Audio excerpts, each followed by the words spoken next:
Bonjour, monsieur, je suis Napoléon Bonaparte.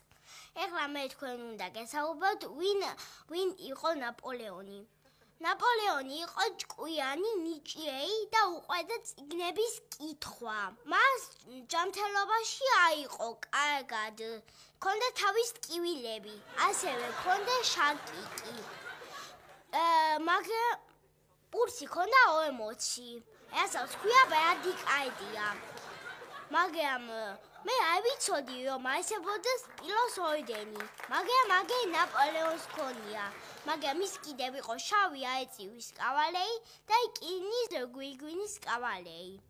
მან დაიპყრო დიდი ევროპის ნაწილი, მაგრამ ებრძოდა მთელი ევროპა, მაგრამ ვერაფერი ვერ მოუკლო. მაგრამ მას მოუკლეს 19 ცხენი, ძალიან სწრაფი და ლამაზი, მაგრამ თვითონ ნაპოლეონს ტყვიაც არ ეყარებოდა, თვითონ ისეთი იყო, ტყვია ვერ გაეკარებოდა.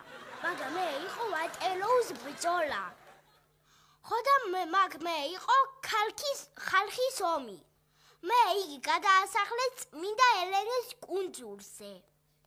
და მაგ კუჭის კიბო ჰქონდა და მაგ გადაიცვალა ნაპოლეონი. მაგრამ აქედან მესიჯი ის არის, რომ ომი არის ცუდი მოვლენა. და ვინც მაგრას დაიწყებს, ეგრევე მოგტება, მაგრამ ვინც იცავს თავის სამშობლოს და იბრძვის ბოლომდე, ეგ უკვე დასტოინედ მოგტება. ამიტომ ადიო მისე.